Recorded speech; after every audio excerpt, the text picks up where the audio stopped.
Hello friends, Pihu comics world में आप सभी का स्वागत है। कॉमिक्स की दुनिया से जुड़ने और बचपन की सुनहरी यादों में खो जाने के लिए चैनल को सब्सक्राइब करें। धन्यवाद दोस्तों। नमस्कार दोस्तों, पीहू कॉमिक्स वर्ल्ड में आप सभी का स्वागत है।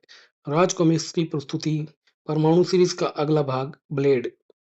तो आइए शुरू करते हैं कहानी। यह कहानी चेतावनी है उन माँ बाप को जो अपने बच्चों पर अधिक ध्यान नहीं दे पाते हैं और बच्चे इस अपेक्षा के कारण चले जाते हैं ब्लेड की शरण में, जहाँ उनके अपरिपक्व मस्तिष्क की बना दी जाती है धार, वो धार जो देश की नहर से काटती चली जाती है। नन्हे व मासूम बच्चों को गुमराह करके उन्हें गलत राह पर डालने वाले शैतान ब्लेड की धार अब काटनी होगी मुझे। प्रस्तुत है ब्लेड के साथ परमाणु की एक धारदार टक्कर। भीड़ भरी बस में एकाएक हुआ हंगामा। बहुत देर से चक्कर में था तू जीप के, पुलिस के हवाले करो इसे। इतनी सी उम्र में ये होशियारी। हंगामे के चलते रुक गई थी बस। उसके नाखूनों पर निगाहें जाते ही दंग रह गए लोग। नाखूनों में ब्लेड के टुकड़े फिटे हैं इसके। इधर लड़के के चेहरे के हिंसक भाव किसी को दिखाई नहीं पड़ रहे थे। फिर अचानक ही चमकी बिजली और सामने वाला दर्द से कर्रा उठा। और वह लड़का यह जा वह जा गायब। पकड़ो पकड़ो उसे, सभी उसके पीछे भाग रहे थे। टायरों की तेज चीख चिल्लाहटों के साथ कार ठीक वहां पहुंचकर रुकी और शायद कोई आता जाता टक्कर मार गया होगा इसे। लेकिन अगले ही पल फैल गई उनकी निगाहें। ऐसी टक्करें तो आए दिन लगा करती हैं मुझे। उसके कुछ साथी भी वहां आए। छोटी उम्र थी, इरादे भयानक थे उन बच्चों के। चलो, तुम करो अपनी जेब खाली, उतारो अपने स्विच वॉच और तुम अपने जेवर जल्दी करो। उन्हें बच्चा समझने की भूल कर बैठा था वह। खेलने की उम्र जरूर है तुम्हारी, पर छुरी चाकुओं से नहीं। उसकी यही हरकत भारी पड़ी उसे। बच्चा समझकर पीटना चाहता है। अब याद रखेगा हमें। चेतना लुप्त होती चली गई थी उस युवक की। रिसेस की बेल बजते ही वहां अधिकांश बच्चे दौड़ पड़ते हैं खेल मैदान की ओर। और वहीं कुछ पहुंचते हैं पीपल के उस पेड़ के निकट। दादा, वो कल वाली पुड़िया देना। आज मैं तो कल और आज वाली पुड़िया के पैसे भी चुरा लाया हूँ। वाह, तुझे जरूर मिलेगी वो पुड़िया। क्यों बे, तुझे भी तो कल पुड़िया दी थी, पैसे लाया? दादा दादा, वो माँ ने इतने पैसे देने से इनकार कर दिया है। लेकिन उस पुड़िया का पाउडर चखने के बाद आज सुबह से ही उसे और लेने की तबीयत कर रही है। दादा, एक पुड़िया और दे दो मुझे। ना जाने क्यों बेचैनी सी हो रही है। हाँ हाँ, वह तो होगी ही तुझे। ले, ले जा एक पुड़िया और। कल पैसे नहीं लाया तो फिर नहीं मिलेगा। और हाँ, पैसे ना मिलने तो माँ के जेवर चुरा लाइयो, समझा? अच्छा दादा। पुड़िया का यह व्यापार फल फूल रहा था। मासूम बच्चे जकड़ते चले जा रहे थे मौत के उस जाल में, क्योंकि उस पुड़िया में थी ब्राउन शुगर, स्मैक और मौत। एक तगड़ा सा सैल्यूट झाड़ने के साथ ही सब इंस्पेक्टर विनय ने कहा, सर, वे दोनों पकड़े गए हैं। उफ, वेरी गुड। और माल? इंस्पेक्टर विनय के चेहरे पर एक अनोखी चमक उभर आई। हीरे उन दोनों के पास से जब्त हो गए सर। कहाँ हैं वो दोनों? फिलहाल लॉकअप में हैं। उछल पड़ा इंस्पेक्टर विनय लॉकअप में उन दो बच्चों को देखकर। सब इंस्पेक्टर विनय, ये क्या मजाक है जनाब? यही दोनों तो वो अभियुक्त हैं। हीरे इन्हीं के पास से जब्त हुए हैं। चींटियां रेंगने लगी इंस्पेक्टर विनय की कनपट्टियों पर। उफ, हीरे इनके जरिए सप्लाई किए जाएंगे? यह तो सपने में ही नहीं सोचा था मैंने। जनाब, इन पर क्या केस बनाऊं? नाबालिग है ये, इन्हें बाल सुधार गृह भेजने के अलावा कुछ नहीं कर सकते हम। फिर काफी पूछताछ, डराने धमकाने और पिटाई के बावजूद भी नन्हे अभियुक्त कुछ बोल ना दिए। इधर शहर में ही कहीं कुछ क्रूर घट रहा था। नहीं, भीख नहीं मांगू मैं। क्या कहा? भीख नहीं मांगेगा? और एक जोरदार झापड़ उसके चेहरे पर। नहीं, टांगे चीर दूंगा तेरी। तब तो भीख मांगने के सिवा कुछ नहीं कर पाएगा तू। नहीं, दरिंदा था वो पूरा। बोल, मांगेगा भीख? बच्चा दर्द से कर्रा उठा। बोल, वरना गर्दन तोड़ दूंगा तेरी। छोड़ दो मुझे। तुम जो कहोगे मैं करूंगा। तुम में से ऐसा कोई है जो धंधे पर जाने के लिए तैयार नहीं है? हाँ, हम सब तैयार हैं। Very good. सबको धंधे के बारे में समझा दिया जाएगा। अभी सभी चले जाओ। और तब, शाबाश मेरे शेर, मान गया तेरे अभिनय को। क्या डराया है बाकी बच्चों को? उस्ताद, तुमने भी हाथ कुछ सख्त ही धर दिया था आज। ले जा, ऐश कर। आज छुट्टी है तेरी। 100 रुपये? वाह, मजे आ गए। और फिर सी गरी। आओ गोजा, तुम्हारा ही इंतजार कर रहा था मैं। ओह ब्लेड, धंधा कैसा चल रहा है गोजा? ये धंधा तो बढ़िया है ब्लेड। बच्चों के हाथों जुर्म कराओ। बच्चे पकड़े जाए तो उन्हें अधिक से अधिक बाल सुधार गृह की सजा। पैसा भी ज्यादा नहीं देना पड़ता है काम का। और सबसे बड़ा ये फायदा है कि बच्चों पर पुलिस इतनी जल्दी शक नहीं करती है। आज ही 10 बच्चे और नए आए हैं, बस उन्हें धंधे पर भेजना बाकी है। गुड, वेरी गुड गोजा। पर इनकी पीठ पर ब्लेड का मार्क लगाना मत भूलना तुम। ब्लेड का मार्क। चीख उठते थे बच्चे उस मार्क की पीड़ा से। हा हा हा, ये मार्क तुम्हें देगा ब्लेड की सुरक्षा। बच्चा दर्द से कर्रा उठा। आर्म्स एंड एम्यूनिशन की एक शॉप पर मुझे एक रिवॉल्वर चाहिए। ओह, इस खिलौना गन से मुझे डराने आए हो बच्चे? ये खिलौना गन नहीं है बाबूजी, ये है मेरी ब्लेड गन। और देखते ही देखते चिड़चिड़े उड़ गए थे उसके। मैदान साफ, जल्दी करो, समेट लो हथियार। इधर परमाणु तेजी से उड़ा आ रहा था। प्रोफेसर के मैसेज के बाद मुझे घटनास्थल पर पहुंचने में केवल कुछ ही पल लगते हैं, और घटनास्थल पर पहुंचने के बाद मुझे चाहिए कुछ और पल। बच्चे सामने खड़े शख्स को देखते ही हैरान थे। परमाणु, तुम जैसे बदमाशों से निपटने के लिए मैं तैयार हूँ। आग ने शस्त्रों की लूट तो वैसे भी कई और अपराधों को जन्म देती है। परमाणु, तुम्हारी मौत मेरे हाथ होगी। बच्चे ने उस पर प्रहार किया। एक धमाका। उफ, जिंदगी और मौत ही तो नहीं है हमारे हाथों में। सभी भागने लगे। भागो। हाँ, अब तुम यही सोच रहे हो, मगर गलत समय पर। कुछ देखा परमाणु ने। उसकी कमर पर ब्लेड का निशान था। इस निशान को देख खलबली सी मच गई उसके जहन में। ब्लेड? तब तक वैन में सवार होकर निकल गए थे अलख लुटेरे। तुम्हें रोकने का एक ही रास्ता है मेरे पास, और वो रास्ता है परमाणु के सामने फरार होने का। गलत रास्ता चुना था तुमने। वैन का एक निर्जन स्थान पर छोड़ा परमाणु ने वैन के बेहोश सवारों को बाहर निकाला। और इन पांचों के पीठ पर लगा है ये मार्क ब्लेड का। उसके मास्क उतारते एक झटका लगा उसे। उफ, इन सब की उम्र 14 से 16 वर्ष होगी। नाबालिग बच्चों के द्वारा अपराध की घटनाएं बढ़ती जा रही हैं। कौन है इन सब के पीछे? हीरो की सप्लाई, हथियारों की चोरी, खून के प्रयास, पॉकेटमारी, राहजनी, ये सब कोई सुनियोजित ढंग से करवा रहा है इन बच्चों से। मगर कौन? अब मुझे पहुंचना है उस तक। इंस्पेक्टर विनय के संस्करण में उन पांचों को मिला बाल सुधार गृह का विशेष चैम्बर, जहां रखा जाता था बड़े अपराधी बच्चों को। इधर परमाणु सक्रिय हो चुका था। प्रोफेसर, मुझे एक ट्रेड किट की आवश्यकता है।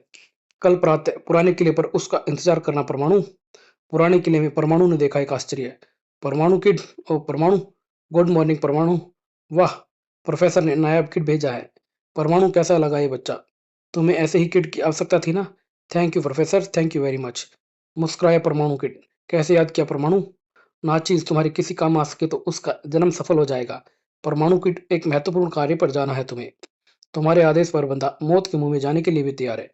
भीड़ बढ़ी, बस में शोर मचा। अरे, बस रोको, बस रोको, जेब कट गई है मेरी। युवक ने पकड़ लिया उस लड़के को। इसके पास है मेरा पर्स, इसी ने काटी है जेब। नहीं, मैंने जेब नहीं काटी है, तलाशी लो इसकी। पूरी बस चिल्ला पड़ी। तलाशी में मिला सिर्फ 1 रुपया। पर्स तो इसके पास नहीं है। मैंने जेब नहीं काटी है, पर्स कहाँ गया? अगले स्टेशन पर उतर गया लड़का। आगे बढ़ती बस को आश्चर्य से देख रहा था वो। मेरी जेब से पर्स किसने उड़ा दिया? क्यों बच्चू लाल, ये पर्स अगर तुम्हारी जेब से वसूल हो जाता तो कितने जूते पड़ते तुम्हें। तुमने उड़ाया मेरी जेब से पर्स? बेशक। वाह, तुम तो बड़े पॉकेट मारो यार। पॉकेट मार की पॉकेट मार दी। ओह, पॉकेट नहीं मारी, बस तुम्हें बचाया है। अब धंधे में एक दूसरे के काम तो आना ही पड़ता है। आपस में परिचय हुआ दोनों का। इसके साथ मिल जाओ। ब्लेड की सुरक्षा में काम करोगे तो मजे आएंगे। वैसे एक राज की बात बताऊं? राज की बात? हाँ, अगर तुम मेरी पॉकेट ना भी मारते तुम भी ब्लेड की सुरक्षा टोली मुझे बचा लेती उन लोगों से। ब्लेड का कोई भी पॉकेट मार अकेला नहीं होता है अपने काम के क्षेत्र में। क्या मैं भी बन सकता हूँ ब्लेड का सदस्य? मैं तुम्हें ले चलता हूँ गोजा के पास। ए टैक्सी, रुको, और फिर चले आओ। घबराओ नहीं, अपने ही आदमी है ये सभी। दरिंदे के सामने पहुंच गए थे दोनों। उस्ताद, नया बकला लाया हूँ, बड़ा पॉकेट मार है।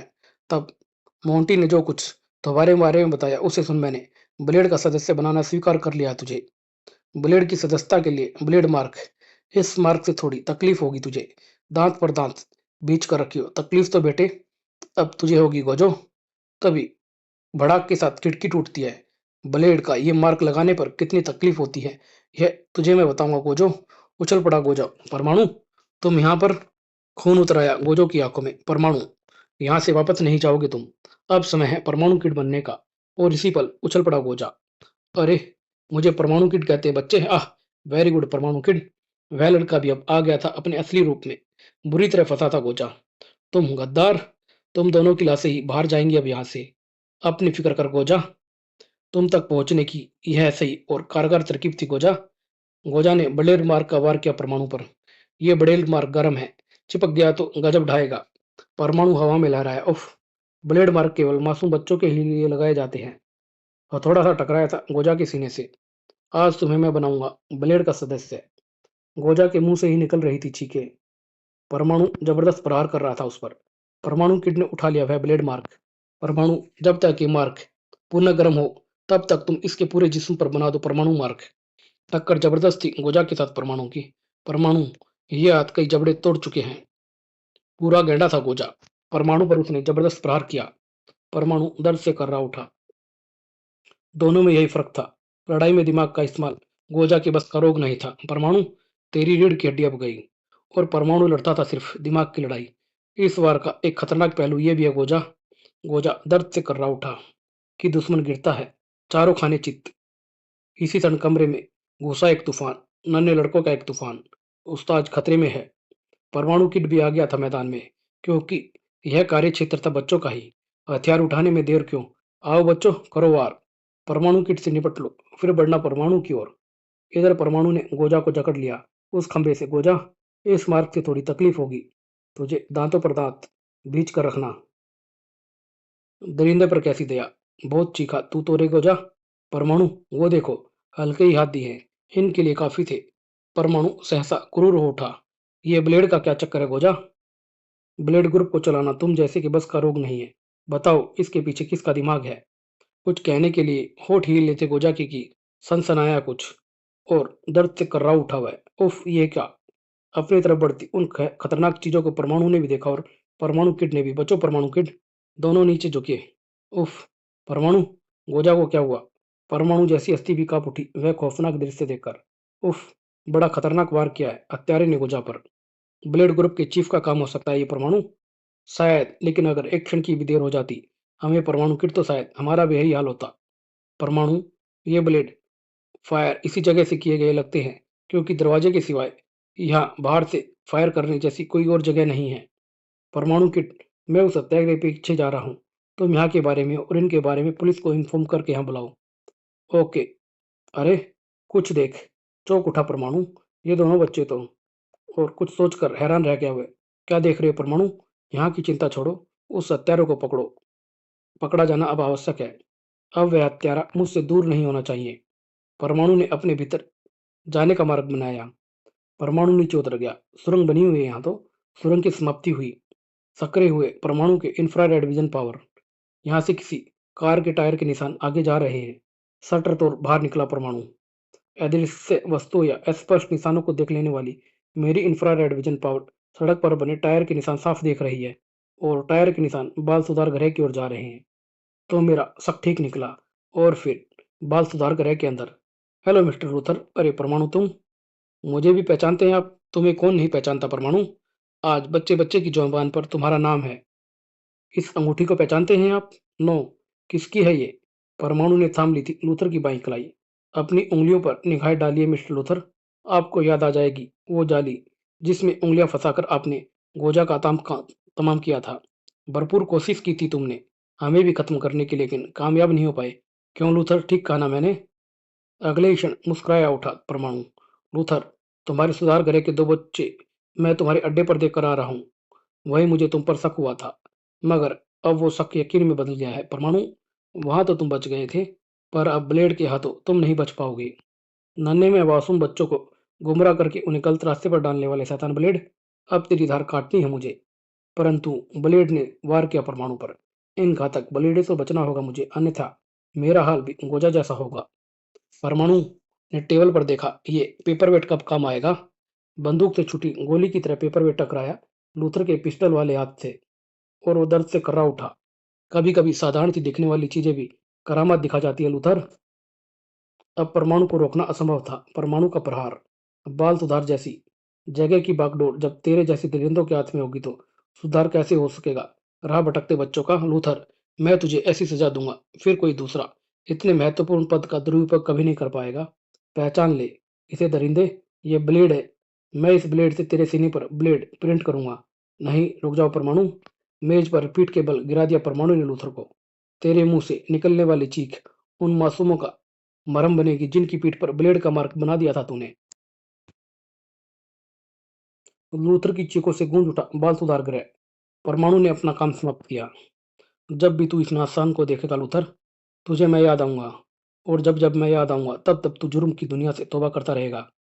पर उसकी बातें सुनने के लिए तो लूथर होश में नहीं था। कब का बेहोश हो चुका था वह। और फिर प्रोफेसर ब्लेड का आतंक हमेशा के लिए समाप्त हो चुका है। लेकिन इस बार इस केस की विशेषता रही परमाणु किट। समय आने पर परमाणु किट की कई और विशेषताओं के बारे में तुम जान पाओगे परमाणु। और अब समय है इंस्पेक्टर विनय के रूप में पुलिस कार्रवाई का। परमाणु किट वहां पुलिस का इंतजार कर रहा होगा। और तब इंस्पेक्टर विनय को मिले कई ऐसे दस्तावेज जिसके आधार पर शहर भर में फैले ब्लेड के कई सक्रिय सदस्यों को गिरफ्तार किया, या तो जेल भेज दिया गया या फिर बाल सुधार गृह। और यह अंक है समाप्त। धन्यवाद दोस्तों।